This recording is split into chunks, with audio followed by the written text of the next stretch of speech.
Maharetulde, viajeros y viajeras de mundos lejanos. Soy Michael R. Bombín y en esta ocasión vengo a analizar el séptimo capítulo de la serie Los Anillos de Poder. Recordar que este será un vídeo que incida en el aspecto cinematográfico de la serie, analizándola por sí misma, no en contraposición de su original, pese a que haya algún inciso a este respecto, ya que tomo esta serie como un fanfiction, no como una adaptación, pues es lo que está demostrando ser. Antes de iniciar este viaje, quiero recordaros que podéis apoyar el canal haciéndoos miembros de la comunidad, accediendo a las ventajas que se desbloquean en cada nivel, ya sea eligiendo los vídeos que aparecerán en el canal o recibiendo un relato exclusivo y personalizado bajo las premisas que me marquéis, o incluso recibiendo nociones de escritura en directos exclusivos. Y ahora sí, como se suele decir, comencemos. Bien, como siempre empezaremos dando un leve repaso al ritmo de este capítulo. Al timón de este barco volvemos a tener a la anterior directora, que de nuevo hace un buen tratamiento del ritmo en el capítulo. Han parado motores con respecto al anterior, que se veía frenético y que tanto tenía que ver con lo que estaba contando la historia. En este capítulo, que nos cuenta el después de la batalla, se detiene de manera que podamos sentir ese parón en seco de las esperanzas barridas, no solo por parte de los personajes de las Tierras del Sur, sino del propio Elrond. También, en los momentos finales, jugando con el montaje, nos avecinan una futura subida del ritmo para el capítulo final, que debe dejar al espectador con ganas de más para la siguiente temporada, algo que habrá que esperar para poder dilucidar si en efecto se logra o simplemente se ha presentado como un espejismo. En el apartado técnico nos encontramos de nuevo con un gran despliegue visual. He de reconocer que ha habido momentos en los que he podido sentir una verdadera maestría que hasta ahora tenía más que ver con lo construido por ordenador que por lo construido de forma tangible. Al igual que en el capítulo anterior, pude sentir que al fin el dinero de Amazon se hacía efectivo, con la escaramuza, pudiendo notar que los personajes vivían en un universo palpable, con unos orcos maravillosamente recreados y unas batallas que no hacían uso de lo digital para sobrevivir. En este capítulo he podido sentir lo mismo en momentos puntuales.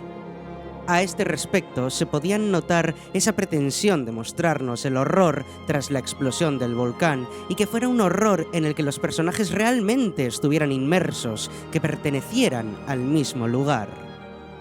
Sin embargo, también he podido notar que había momentos donde se intentaba exceder esa sensación de horror con elementos digitales, como con el caballo en llamas, que destacaba mucho por su evidente construcción ajena al mundo tangible. Era evidente que el inicio del capítulo iba a ser con Galadriel despertando. El inicio me ha gustado bastante, pese a que las personas que estaban tiradas por el suelo me hubiera gustado que tuvieran síntomas de que una nube piroplástica les había arrasado, véase quemaduras en la piel, miembros cercenados, etc., y que no estuvieran tirados en el suelo con algo de suciedad. Me ha parecido que restaba mucho de la tensión ambiente, algo que no creía que fuera a hacer aparición, pero que curiosamente aparece cuando Theo entra en la tienda de curación en la que se encuentran personas con la piel quemada y miembros amputados. Entiendo que esta es una serie en la que también participa público joven, pero en ese primer vistazo con el que abre el capítulo me ha faltado una concesión a lo gore, ya que el hacerlas no parece ser imposible visto lo visto. Con todo, creo que el inicio ha estado muy bien, con esa tensión por saber quién ha sobrevivido y quién no, que creo que en términos generales se ha logrado con bastante acierto. Hay varias cosas que me han chirriado, como que Galadriel encuentre a Theo y no busquen a nadie más, cuando el pueblo no es que fuera especialmente grande, pero no les voy a poner demasiado énfasis. Siguiendo la estela de la elfa y de Theo, me ha gustado bastante la relación entre ambos. Las conversaciones que ha habido entre ellos han sido reveladoras en varios sentidos. Al fin, el hijo pródigo, Celeborn, ha sido nombrado, algo que pese a dejarnos a todos cuanto menos alucinando por la historia de que se fue a la batalla para no volver, deja claro que toda insinuación entre la relación amorosa con Halbrand no era más que una suposición puramente interpretativa de quien no puede entender que un personaje femenino y uno masculino puedan mirarse con intensidad sin querer terminar con un final feliz. También se nos ha mostrado la parte más entrañable de la elfa, en la que se nos presentaba reflexiva, casi maternal, intentando guiar al joven por un camino que ella ya ha recorrido, como es el de la venganza, y que sin duda Theo terminará por recorrer al convertirse en un Nazgûl.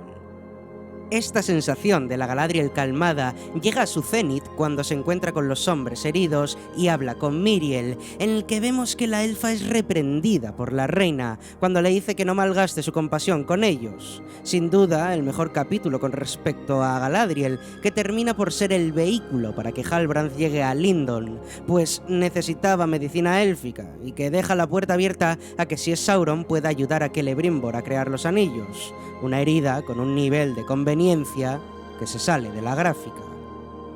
Entrando con los sureños, no han tenido apenas aparición, más que como juguetes de la historia, primero como el grupo mártir necesario para mostrar el horror inicial, y luego como el grupo enceguecido que sigue a un rey del que no saben más que su nombre, si acaso todos ellos conocen al menos eso. Me ha sorprendido que Bronwyn le diga a Galadriel que van a una antigua colonia de Númenor llamada Pelargir.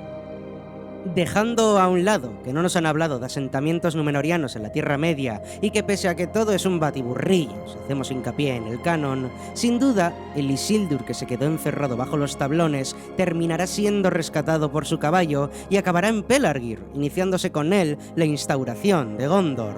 O es lo que supongo que sucederá en el siguiente capítulo y en la segunda temporada, siendo Isildur el nexo de unión entre la Tierra Media y Númenor.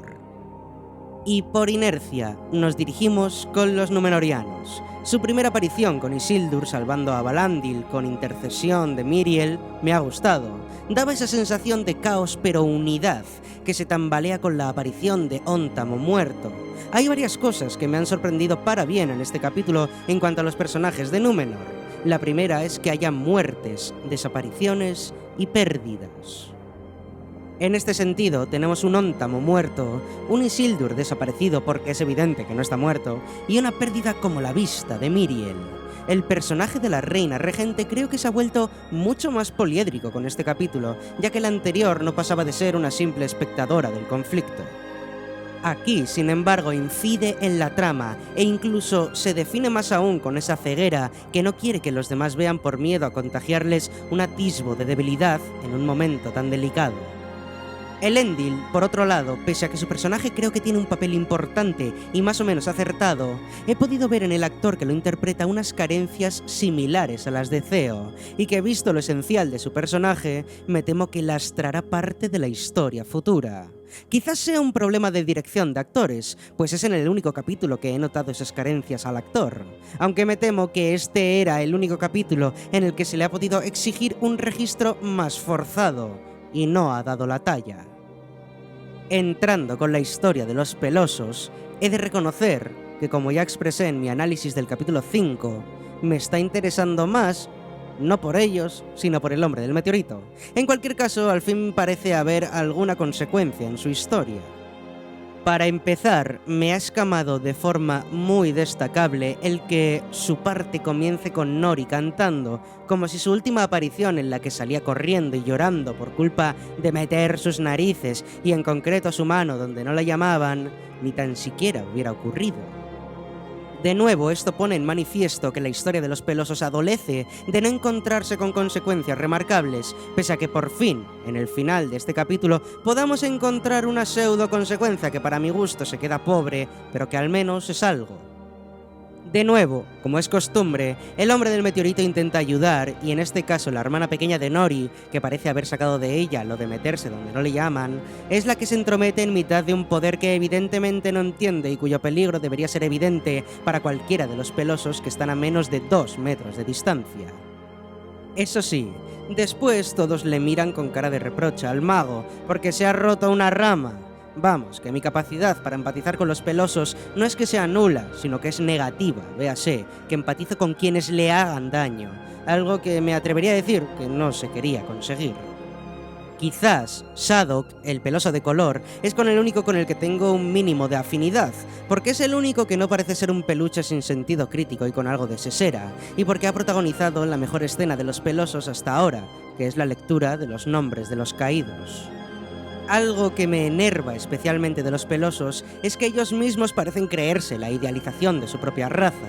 Es absurda la idea de Largo, el padre de Nori, sobre que lo único que tienen es que van juntos, sin separarse, manteniéndose leales, cuando no hacía tanto el grupo de pelosos quería dejarles tirados, y que si no fuera por el hombre del meteorito, hubieran terminado por hacerlo. Entiendo la intención de querer darles esa virtud como pueblo, pero deberían haberla construido previamente. Cuando se dan cuenta de que el hombre meteorito les ha proporcionado mucho alimento, empiezan a sentirse mal por haberle dejado solo. Y no es hasta que aparecen las sacerdotisas que vemos, al fin, que la capacidad de Nori de meterse donde no le llaman tiene consecuencias. Unas consecuencias muy pequeñas en comparación con las que yo personalmente esperaba. Simplemente incendian sus caravanas. Siendo honestos, que estas sacerdotisas solamente hayan quemado las caravanas viendo que tenían poder con un simple soplido de arrasarlo todo, me ha decepcionado bastante. Al fin parece que va a haber consecuencias y en efecto las hay, pero las de un relato infantil, mullido y sin peso. Eso sí, visto lo visto, ahora Nori va a buscar al hombre del meteorito para avisarle de que las sacerdotisas le buscan, lo que se traduce como meterse en mitad de su enfrentamiento haciendo que el hombre del meteorito salga herido y probablemente derrotado y apresado por intentar salvarla. Entremos, por último, con la historia de Khazad-dûm. Me han gustado muchas cosas de esta historia. La primera, que el rey Durin haya rechazado ayudar a los elfos, con esa alusión a su creación por mano de Aule, que me ha sorprendido bastante. El que el príncipe Durin haya desafiado a su padre, en principio me sonaría forzado, y así sería, pues nos encontramos con que el mismo Durin iba a acatar la ley de su padre, por mucho que le costara, y por muy en desacuerdo que estuviera Disa con ello. Pero gracias a dos elementos como son la reacción de la hoja al mithril y la relación que se ha construido entre él y Elrond, hacen no solo que sea verosímil, sino que sea una reacción lógica y que conlleva uno de los conflictos más interesantes de toda la serie, algo que está muy presente en toda la obra de Tolkien. Ya que, como sucede de forma sistemática en la serie, a los únicos personajes que me creo y con los que empatizo de forma genuina son con Elrond y con Durin. Las lágrimas del enano son las únicas que me creo tanto en la actuación del actor como en lo verosímil de lo expuesto en la historia. Me esperaba que al final el rey terminara por acceder cuando encuentra la veta del mithril, pero el que haya despojado a su hijo de su posición de heredero me ha encantado, porque realmente es lo que debía suceder de forma lógica respecto a la historia que nos han contado y que abre un abanico de posibilidades para las siguientes temporadas. Y como no, hay que hablar de esa hoja que cae y que acaba por ser engullida por las llamas para la consiguiente aparición del Balrog. Su aparición es un enigma, que probablemente se relacione con el Balrog que luchaba en la leyenda apócrifa que nos contó Gil-galad. Sin embargo, esto deja claras varias cosas. La primera es que los enanos no despiertan al Balrog, al menos en la serie, sino que este ya estaba despierto, esperando.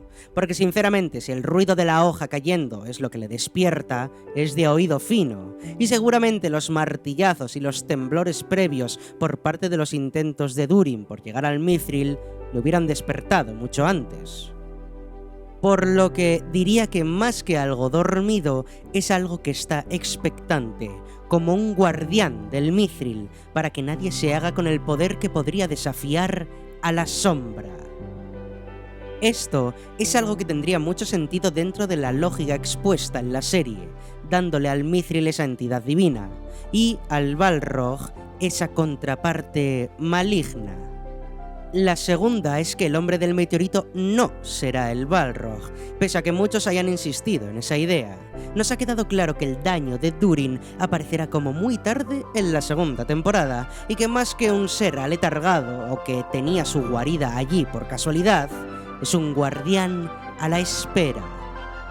Y para cerrar mi análisis, había al menos que mencionar a Adar, quien de forma conveniente se había soltado en el capítulo anterior y quien da un discurso final diciendo que ya no necesitaban capas, pues al fin aquella era su tierra. terminando el capítulo con ese cartel de Tierras del Sur que se funde con la aparición del cartel que reza Mordor y que, muy a mi pesar, lo he visto como un trabajo de fin de curso de un alumno de Photoshop. De esta manera termina mi análisis por el 7º capítulo de la serie de los Anillos de Poder, la penúltima entrega de la primera temporada, que en mi opinión comienza, más vale tarde que nunca, a tener un empaque suficiente para ir plantando las semillas de futuros conflictos que merezcan la pena, como hemos visto en las 3 tramas que ha cubierto el capítulo. Espero que sea algo más que un espejismo, que el último capítulo no baje el nivel y que pese a que aún tanto este capítulo como la serie sigan teniendo errores muy remarcables y en ocasiones insalvables, puedan alcanzar en temporadas venideras un nivel de mimo en la historia como han mostrado tener en el apartado técnico. Y ahora, contadme, ¿qué os ha parecido el 7º capítulo de la serie? ¿Esperáis algo del último capítulo de la temporada? Mientras lo hagáis con respeto, dejadme en los comentarios qué opináis al respecto. Dadle amor al vídeo y suscribíos para más si os ha gustado. Haceos miembros si queréis apoyar el canal y por último, no os diré no lloréis, pues no todas las lágrimas son amargas. Gracias por vuestro tiempo y hasta la próxima.